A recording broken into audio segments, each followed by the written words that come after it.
أعوذ بالله من الشيطان الرجيم بسم الله الرحمن الرحيم الحمد لله الذي لا يبلغ مدحته القائلون ولا يحصي نعماءه العادون ولا يؤدي حقه المجتهدون الذي لا يدركه بعد الحمم ولا يناله غوص الفطن ثم الصلاة والسلام على أشرف الأنبياء والمرسلين على عبد المعيد الرسول المسدد المصطفى الأمجد المحمود الأحمد سيدنا ومولانا أبي القاسم محمد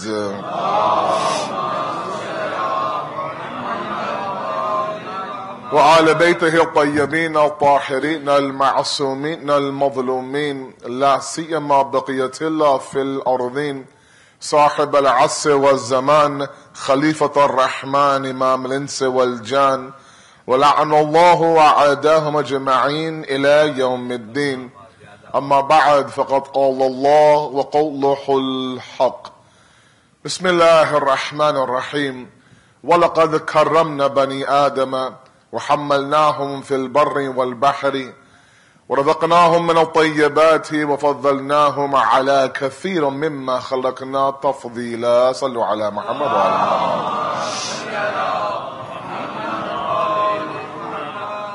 Our discussion continues after a break for the day of Ashura yesterday.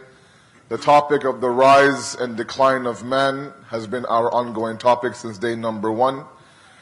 And now we, of course, entered that phase in our flight where, of course, now we are approaching and about to land on our destination. Today and tomorrow are the final 2 discussions on this topic. And I'll do my best to wrap up, summarize to a certain degree, inshallah. The attempt has been made since day number 1 to discuss this journey of the human being. From the beauty and the rise of our creation, and we talked about the fact that Allah subhanahu wa ta'ala had a certain purpose in mind in creating us. Then, of course, that decline of the human being to where you see it today. And how we got there and how we can make our way back up to Allah. And the verse that I have now been reciting almost every single night, which hopefully some of you have memorized, is from Surah Al Asiri, the 17th chapter of the Quran, the 70th verse of that chapter, where Allah talks about the fact that we have honored the Bani Adam. We've honored the human being. And keeping in mind, of course, that hovering verse, of course, Inna lillahi wa inna ilayhi raji'un is also there. That we are from Allah and unto Him we shall return. That return happens in this dunya and life as well. Not just the idea this verse is for the dead. No, it's for us as well, inshallah. Now keeping in mind that we've talked about causes of the decline and solutions to help us go back up to the rise. What's important now in these final 2 discussions is to ensure that we use all the resources to help us get back up to the rise. There are moments where sometimes the task at hand is so overbearing that it's not enough for one person. And as they say nowadays, it takes a village. And I want to speak a little bit about the idea of collectively working together to help each other get to that goal of rising up to Allah subhanahu wa ta'ala. Now, let me start off, and I encourage all of you, these past 11 nights now, a lot of you have come to me, a lot of you have asked me questions, and let me make this point here while I'm here, is that if something doesn't make sense to us in the Deen of Islam, and sometimes what doesn't make sense to us are things that are juz'i, as they say. They're pieces of something that's bigger. They are a minor discussion to the major discussion. For example, it's not my topic, but just a touch on it, are certain fatwas or certain maraji. Whereas you might think that, let's say, for example, it's very clear that this should be haram, halal, mustahab, wajib, whatever the case may be. The fatwa goes against what you believe. Or let's say the idea that you come across a story of, God forbid, that khums is not being used properly. And so you're trying to understand what's happening. You're trying to understand the fatwa. You can't quite understand that fatwa until you understand what taqleed is. You can't understand the usage of that khums money until you understand khums in general. So it's important that you first start off kulli, as a major discussion. Why do we need marjiyat and taklif? For example, I'm saying, why do we need khums, for example? Many of our youth ask us about some of the juz'i parts of salat. Now they won't understand those small parts of salat until they understand the philosophy of salat itself. What are we trying to achieve in salat? So many times to understand the small parts, the big parts are an essential component of that.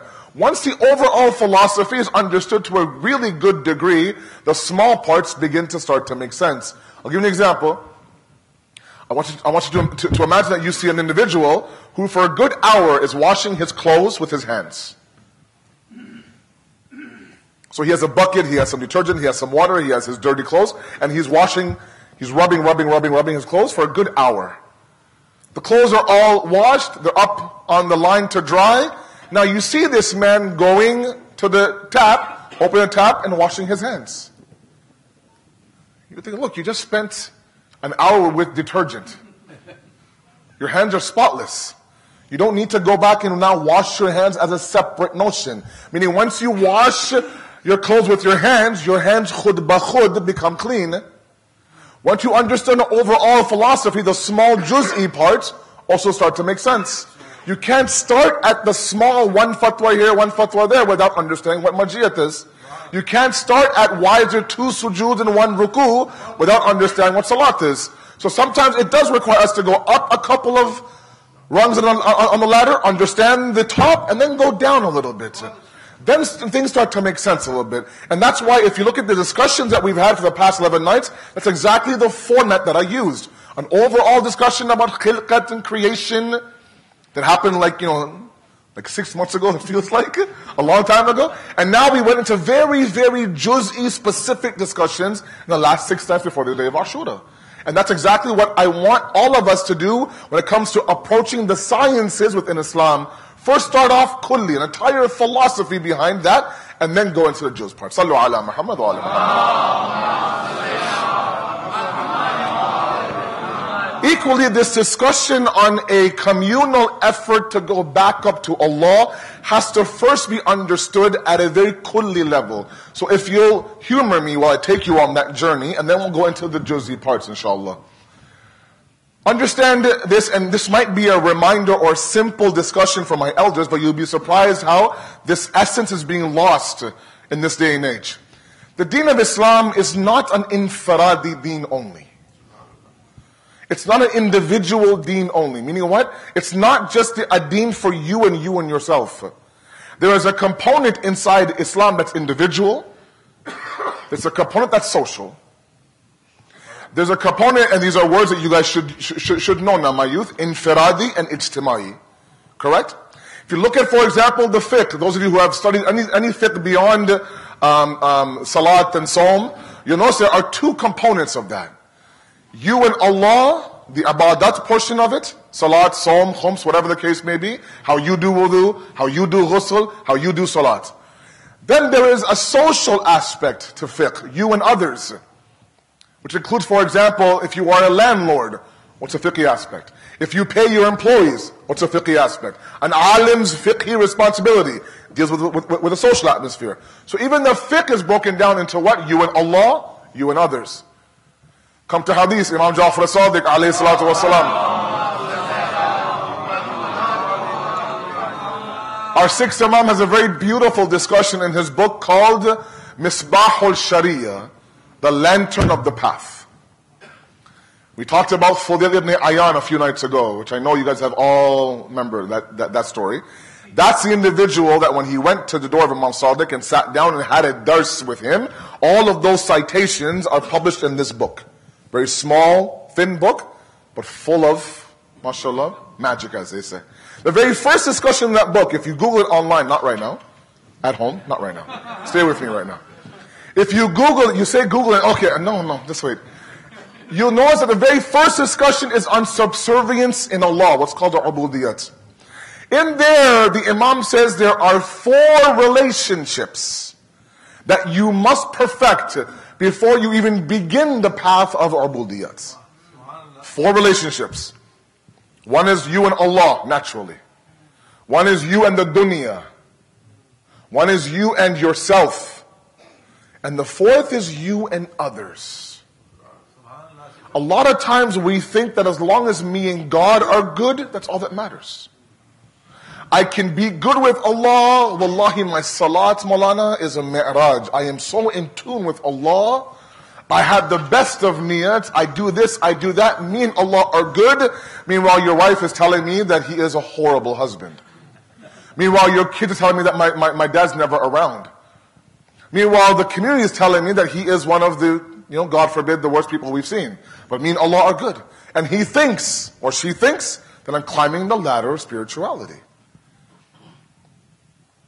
And that's not the case at all. It's vital that we always revisit this idea of the communal deen as well. Work on ourselves individually, but look at the communal deen as well. And this idea that we are rising back to Allah requires everybody's attention.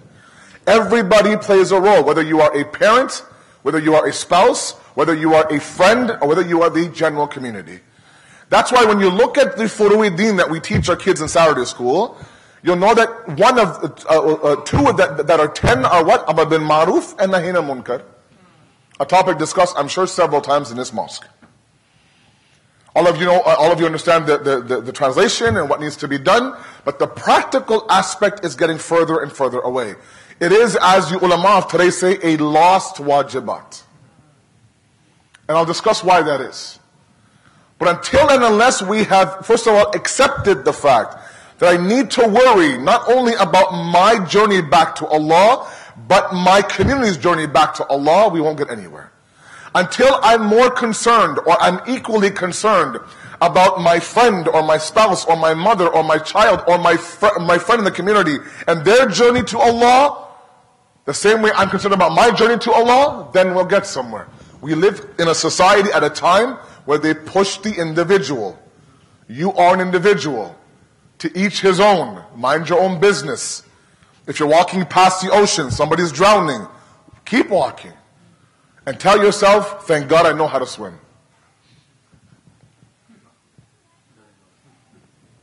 Whereas the deen of Islam says you're not an individual, you are an ummah, you are a nation, you are a family.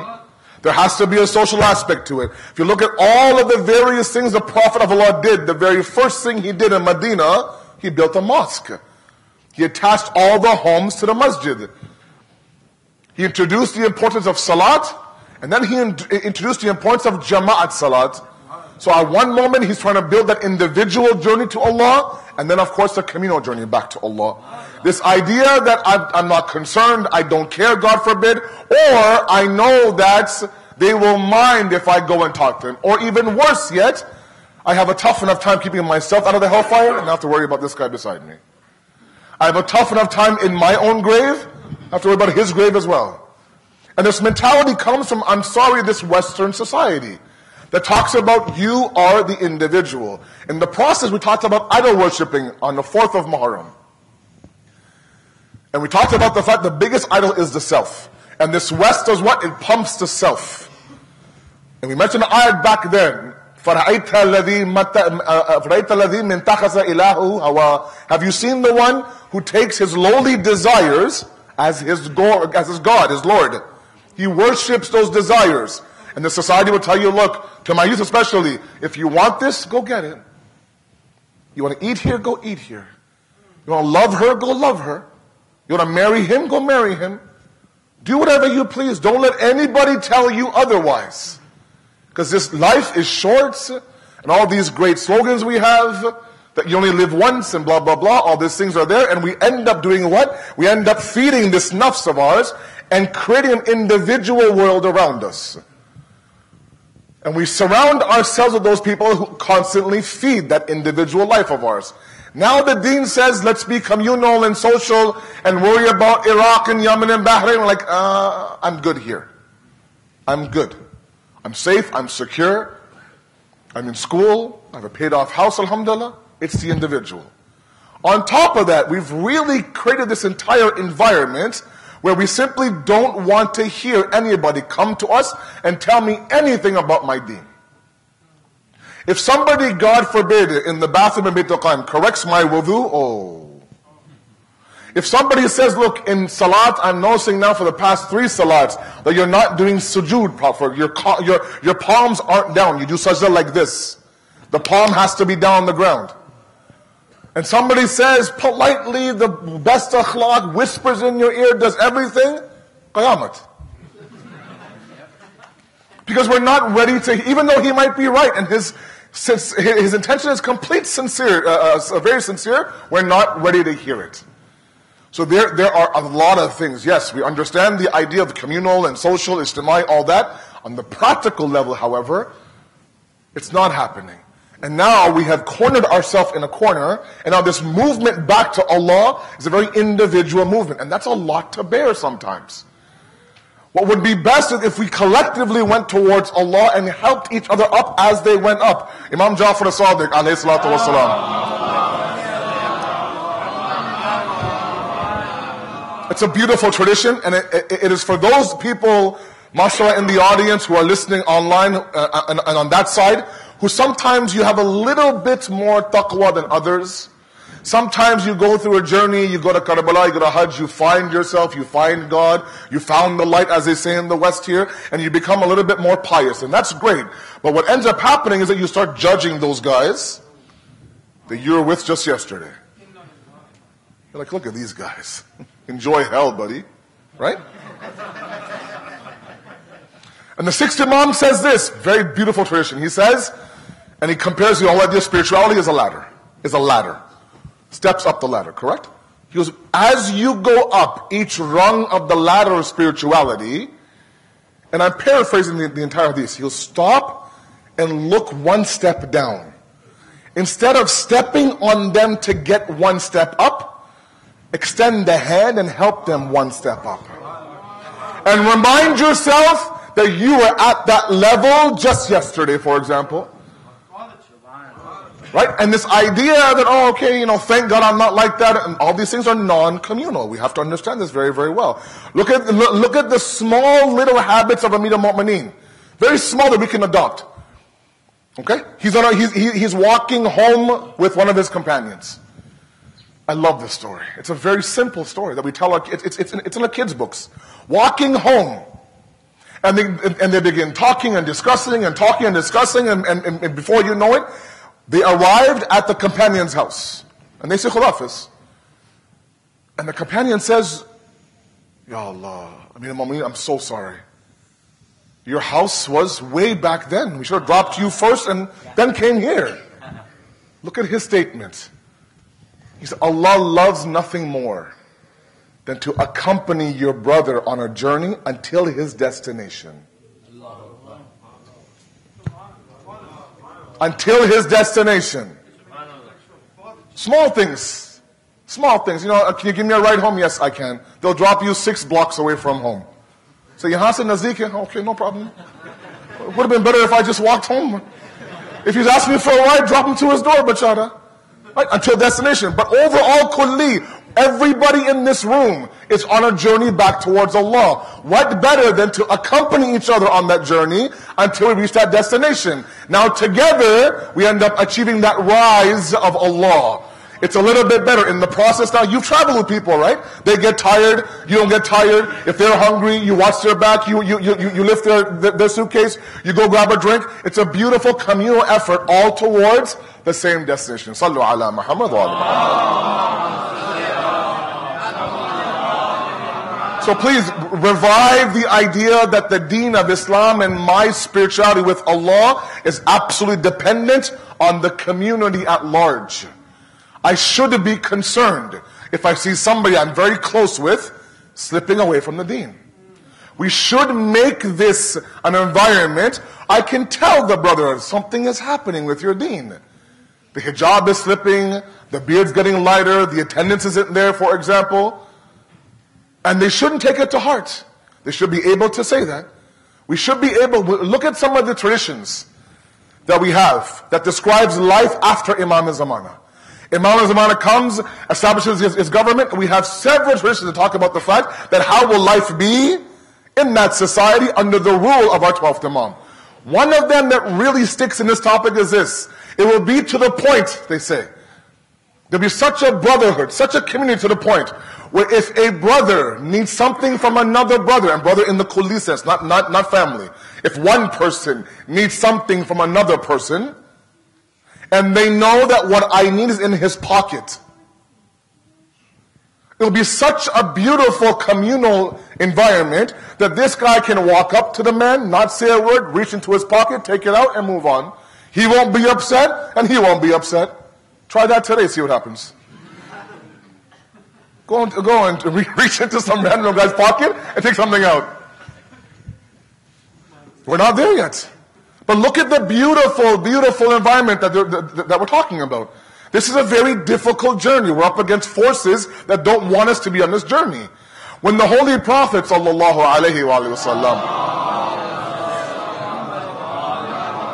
he says, Ya ilahi la takinni ila nafsi tarafata aynin abada. Do not leave me, Ya Allah. Do not leave me at the disposal of myself for a blink of an eye.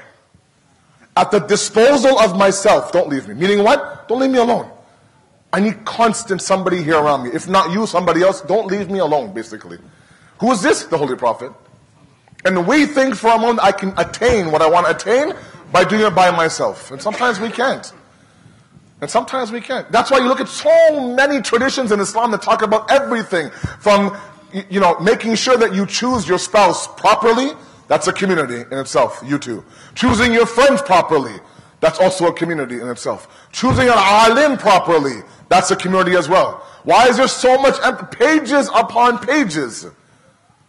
We do a pre-marriage seminar in Toronto every single year. 2 days is only on spouse selection. 2 days.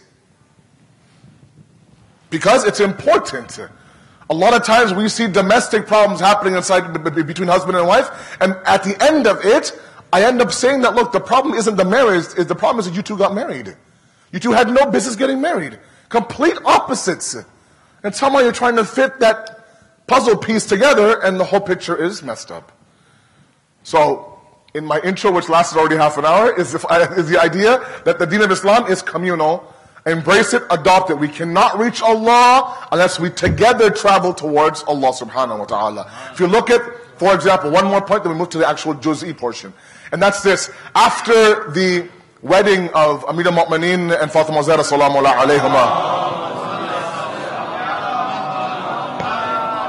the Prophet of Allah comes to Amir al-Mu'mineen and says that, Ali, how'd you find my daughter? How is Fatima? Is everything okay? Imagine if your sister comes to you and says, look at the response of Amir al-Mu'mineen. Look at the response of Amir al-Mu'mineen. He says that, Ya Rasulullah, in Fatima, I found the best travel companion on the path to Allah subhanahu wa ta'ala.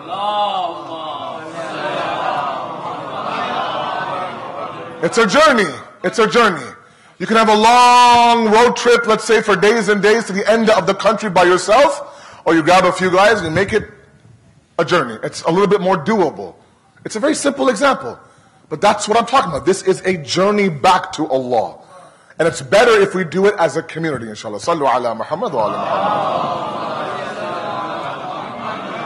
Muhammad. And that's why there's such an emphasis on the idea of what? Making sure you spread the good and you disassociate people from the evil. Right? The Quran says what? كُنْتُمْ خَيْرَ أُمَّةٍ أُخْرَجَتْ لِلنَّاسِ تَأْمَنُونَ بِالْمَعْرُوفِ وَتَنْحَوْنَ عَنِ الْمُنْكَرِ وَتُؤْمَنُونَ بِاللَّهِ. You are the best nation amongst the people, it says. You are the best. Why? Because you do three things. أَمَّا بِالْمَعْرُوفِ نَهِينَ الْمُنْكَرِ, and you believe in Allah subhanahu wa ta'ala. Okay? So understand the idea that if I see somebody who needs a little bit of help, then I'm going to at least build the idea that I should speak out. A lot of our people in our communities are quietly suffering. A lot of people don't know the basic tenets of the deen. And you know that they don't know it. You know that they're suffering, but everybody is quiet. Why? Because I don't want to mix, or I don't want to, I don't want to be somebody who is nosy, let's say, for example, so I won't even ask. You're seeing her. She's depressed. She's stressed. She hasn't come in months to Bayt al-Qaim. And she's one who comes all the time. Just one text. One phone, everything okay? I haven't seen you in months. That does wonders. We don't have that environment yet. So we have to build that. Now let's talk a little bit about the conditions. Move towards a discussion on the tongue and then masayib, inshallah. Sallu ala Muhammad wa ala. Of course, there are conditions, as many of you know. And all of you should understand that there are certain things that are wajib in the fiqh that have conditions and then they become wajib, like hajj, like salat, like amr bil ma'ruf. Sorry, like som, amr bil ma'ruf. Okay, for example, the traveler, the sick, they don't have to fast. It's not wajib on them. Hajj is only wajib on them, let's say, when these 4 or 5 conditions are met. But salat for men, for example, in all states, in all areas, it's wajib on you. There's no conditions. Lying down, sitting down, whatever the case may be. But amr bil ma'ruf also has conditions. Sometimes you see somebody who's not doing something right, and you wish to say something. There's conditions for that. And these conditions are very, very vital. Sometimes you can cause damage while you want to cause good. Let's understand these 3 conditions, move towards the tongue, and then masayib, inshallah. The first condition is, the person who's out there trying to fix individuals should know the Sharia themselves. We get stuck at the first condition sometimes. We are masters, I am a master at making something haram that was not haram, or makruh that was not makruh, or wajib that was not wajib. And we make these big labels and we scare people in front of us. In the process, we ourselves haven't read one book on Sharia and fiqh. But what it is, we're confident. We're confident. Right? There's one thing being wrong, then there's being wrong strong, as they say. I'm wrong, but I know I'm wrong. I'm confident I'm wrong. And this is the problem. We have to understand that, look, if you're going to be Captain Islam out there and save the world, you have to know what you're talking about. Understand your Sharia. Understand your fiqh. Okay, and this is the biggest problem. Because the moment that you don't know your fiqh, people will tune you out. And meanwhile, your niyat is very, very khulus, very, very pure. You really wish to save this person, but you're giving them wrong information. Okay, so that means all of us have a responsibility to constantly be in the books. Constantly revisit the Risala of your marja. Constantly go back and look through your Saturday school notes.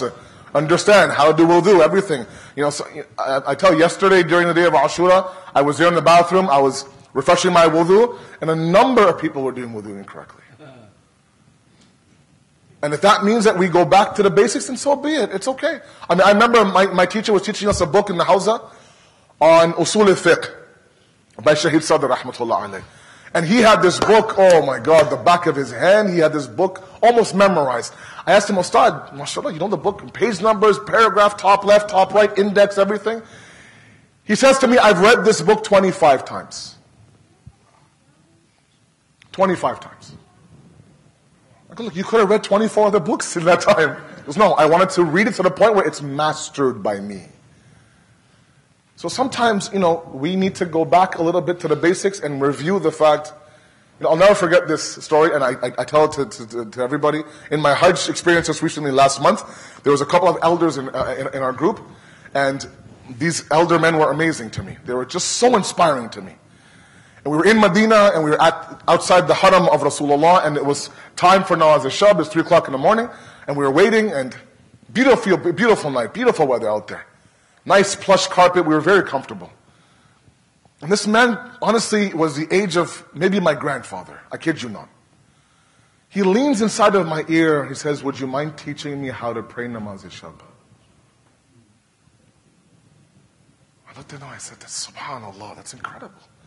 I mean, I'm a small kid in front of him. And he's seen me since I was a child growing up in the community. And I taught him bit by bit, and he did everything. From that day on until the entire Hajj, whenever I saw him, at that time of night, he was praying Nawaz al-Shab. Meaning he didn't have any ego. He didn't worry about, what else to think that I don't know how to pray Nawaz al-Shab. These things have to be gone. Right? Our 6th Imam says, if there's any reason to not be, this sharmindagi, as we call it in Urdu, it's when it comes to questions. I talked about Unwan al-Basri. That example of Imam Sadiq, 94-year-old man sitting on the porch of Imam Sadiq waiting for him to come. 94 years old. I'd say, go home and get your will ready and get your kafan ready. It's almost time now. It's 94 years old. What are you doing? I just, no. If it was 1 hour with Imam Sadiq, that'd be fruitful. So we're not going to be people, individuals, who think, oh, hamara zamana guzar gaya now. I can't ask these questions. No, please do. So number one condition is that you have to know what you're talking about. Number two is you have to identify that by me saying this, there's going to be impact. That's a tough one. This is a good friend of mine, a childhood friend of mine, perhaps my family, somebody who's very close to me. I can say this to him. He won't be upset. In fact, he'll take it as good advice. But then there's a person that doesn't know you and you don't know them. The first time that they meet you, they're sitting there fixing your hijab, for example. The first thing out of their mouth is that you do wudu wrong. You're like, who are you? Who are you? Your name, please? Where are you from? And in one year, out the other. Now, not only will he ignore you, he'll avoid you as well. You have to identify that my words will have an impact. The moment that you know that my words will have an impact and something wrong is being done, it's wajib. That's the word, wajib, an obligation for you to say something. Now, the third point is how to say something. That's the third condition. First two are know what you're talking about, number one. Number two is you have to identify that, yes, she will or he will listen to me. I have her ear, I have his ear. I know him, we're together since we were kids. I can say this to them. In fact, quite the opposite. The ulama said if you identify that if I say something, it might make things worse. There are some people who are teetering on the fence of iman. Sometimes they're here, sometimes they're here. And God forbid something we say in the name of the deen pushes them away from the deen. That if this is what the deen looks like, khulafis. I don't want the deen to know. If this is what piety is, no thank you, I'm good where I am. Let's be very careful. At that moment, the ulama said, don't say anything. But the moment that you understand that, no, that won't happen. In fact, it might be this way, it's wajib on you. Number three, how do I approach somebody? I'm witnessing, watching this person time and time again, and they're doing something wrong. In fact, they're doing an evil act. God, a sin over and over again. And it has to be over and over again. A one-time sin, give them the benefit of the doubt. Maybe they didn't know, maybe it was a bad day. But if it's a constant habitual sin you're seeing, whenever you're with them, then you have to kind of say, okay, you know what, maybe I should be worried about what's happening here. And mentioned the fact that whenever we're together, you always have a lot of tales and stories about A, B, and C. When we have prayed salat, I notice that you don't do this well. When we are doing this or doing that, whatever the case may be. Now it's an obligation. But the third portion is the biggest one. How do I say it? How do I say it? There are direct methods, there are indirect methods. Direct is you call them and say, look, I've been noticing this, if you don't mind. And with the most sweetest tongue possible. With the most sweetest tongue possible. So there's no shak that I'm not coming from a bad area. I'm coming as your friend, as your husband, as your father, as your, best friend, as an alim. I'm worried about your akhirat, I'm worried about you. I want you to travel with me on this journey. Let's begin to work on this. The other way is indirect. You know, if I say something, that's going to be qiyamat. Instead, what we do is that we have a nice gathering, a Q&A maybe, a discussion. The person that you want to target is there, and you know that they're doing one act wrong. Ask the alim in front of them, can you clarify this for me? In Toronto, we have a Sunday madrasa. Every week I go and I teach 2 classes there.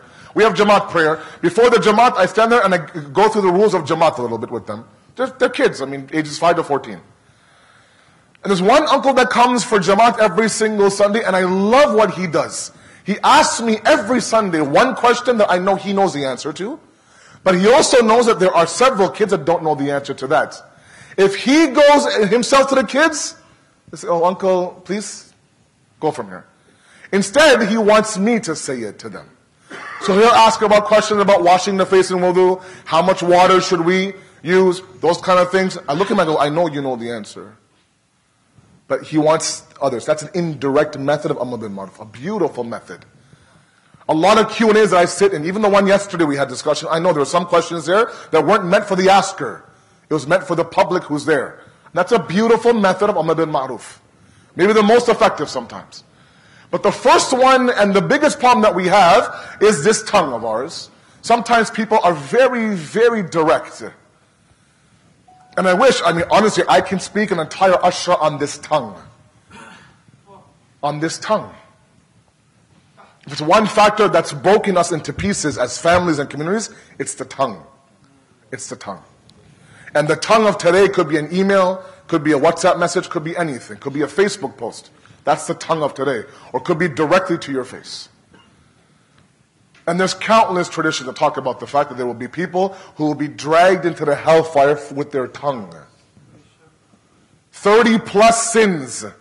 30 plus sins counted by the ulama of akhlaq on this one tongue of ours. Because the problem is this. You can physically hurt somebody, the scar will be there, it'll heal, it'll go away, they'll forget about it. But a verbal abuse lasts sometimes generations, I kid you not. And the other issue is that the ulama of akhlaq have said, the moment that you say something now, and it's a very beautiful point, you are an abd and a slave of what you say. And all you're doing is you're following around the words. And where there's a fire placed by that with those words, you're putting that fire out. I'm sorry, I was angry, I was upset. But you said it, Baba, the damage is done. In a public forum, in an email, on the mic, God forbid, on the member, God forbid. And this tongue now has caused immense damage. What does Imam talk about the fact that a wise man does what? He thinks, then he speaks. A fool speaks, then he thinks. Why? Because you become a slave of your words. Some of these emails that we see floating around, I stop and think, did the uncle stop and read it before he clicked send? It's a damaging email. And people now, they screenshot it. Now nowadays you can't get away from anything. You can't deny anything. We have to be very careful with our tongue. You might mean well, but your lahja is sakht. You might mean well, but it's very, very aggressive. After a while, you'll be known for that. And people will listen to the sound coming out of your mouth, not the words coming out of your mouth. And all they hear is that, oh my God, there she goes again. Here she goes again. And she might mean so well. The purest of hearts. But all they see and all they hear is this boom sound coming out of the mouth. And we have to be very, very careful. Look at the Quran. Beautiful Quran. Nabi Musa is commanded to go back to Fir'aun and tell him about Tawheed. قُولُوا لَهُ قَوْلًا لَيِّنًا. Talk to him, Musa, but talk to him with a naram zaban, a soft tone. You think Fir'aun deserves a soft tone? Fir'aun of all people? The guy goes around talking about the fact that I am the biggest Rabb, I am your Lord, I am your Lord, I am your Lord.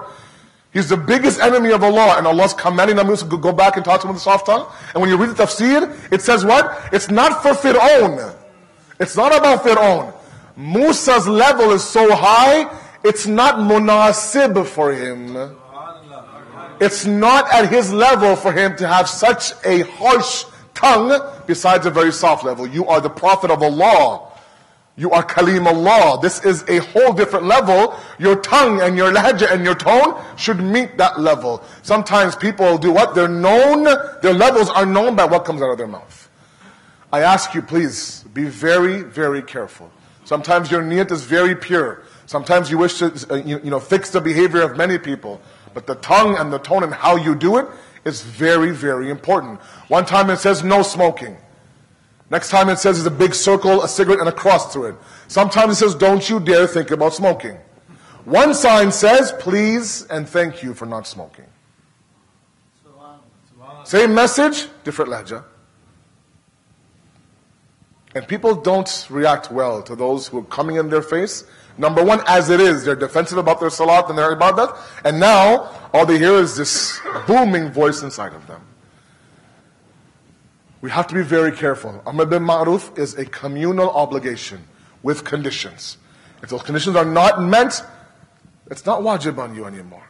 But we have to first embrace the idea that this journey back to Allah is a journey that we should adopt together. Inshallah. Sallu ala Muhammad wa ala Muhammad.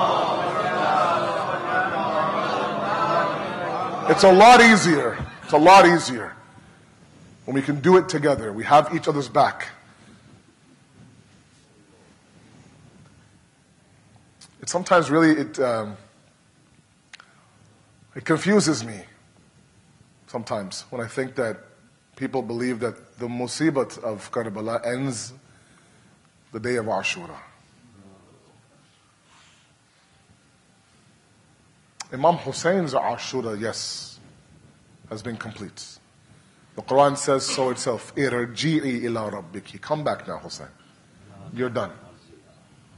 You're done. You've done more than enough. You know, it reminds me of a hadith that the Prophet used to worship Allah to the point where even Allah Himself says, Muhammad, that's enough worship. I don't need you to be in the musalla 24 hours. Take a break. Get some rest. Here, sacrifice upon sacrifice, blood upon blood, sweat upon sweat, till Allah says, Ya ayyuta nafsul mutma'inna, irji'i ila rabbiki radiyatan mardiyya. That's enough, Hussein, now. Come back to your Lord now, where I am radi with you and you are radi with me. Hussein's mission is complete. He did what he had to do. But the Ashura of Zainab now has begun. And let me say this statement, and I ask you to please understand and digest it. It can be said, it has been said in history. What Zainab has seen with her eyes is far more difficult than even what Hussein saw with his own eyes. Zainab up until Ashura saw what Hussein saw. Hussein gave his life. Zainab took this qafla to Sham. And there are things in Sham that you know that were very difficult to look at. The same Zainab, as you know, during the months of the month of Ramadan, Amir al-Mu'mineen Shahadat, poison now has spread through Mawla's body. The Hakim comes and says, Mawla, death is imminent now. If I were you, I would begin giving nasiha to your children. They say he sat down, Imam Hassan, he sat down, Muhammad Hanafiya, he sat down everybody, and then he called Zainab beside him. Zainab. Zinat of the father. The beauty of the father is translated as Zainab. And this relationship between these two is very special. You know, as you should know, that when Amir al-Mu'mineen was struck with his sword, and Imam Mushtaba came to the masjid and found Amir al-Mu'mineen on the khak with blood everywhere, he picked up his father's head, put it on his lap, and he began to cry.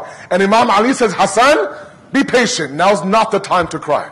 Imam Hussein walks in the masjid, sees his father, begins to cry. Hussein, be patient. Now's not the time to cry. He's brought back to the khayma, back to the house, sits in his special room. Zainab Kulthum walk in. They see their father. Zainab begins to cry. Ali, when Hassan was crying, you said be patient. When Hussein was crying, you said be patient. But one tear of Zainab, and Ali begins to cry as well. I'll say, Mawla, one tear of Zainab caused you to cry. Come to Bazar in Sham. She's being...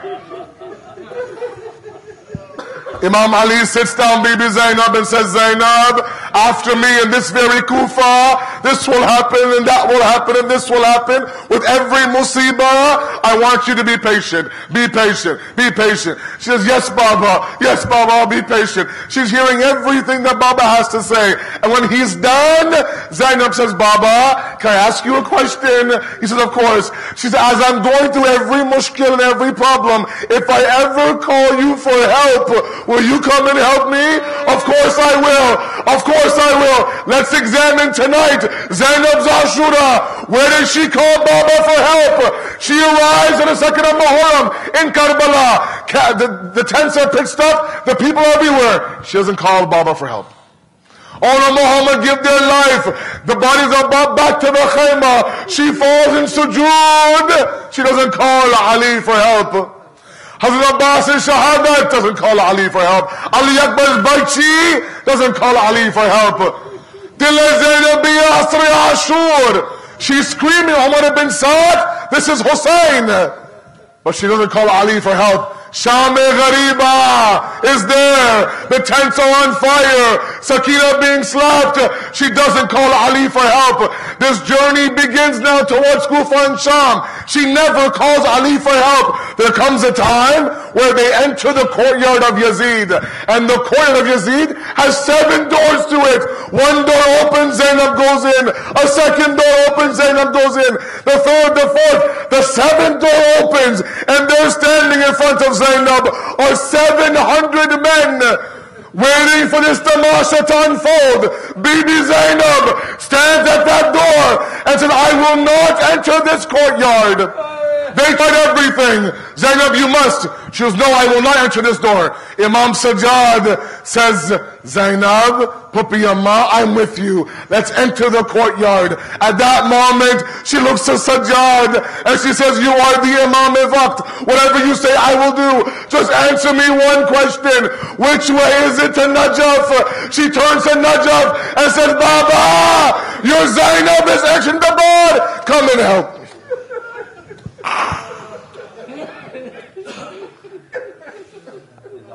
سيعلم الذين ظلموا أي منقلب ينقلبون إنا لله وإنا إليه راجعون. ماتم يا حسين.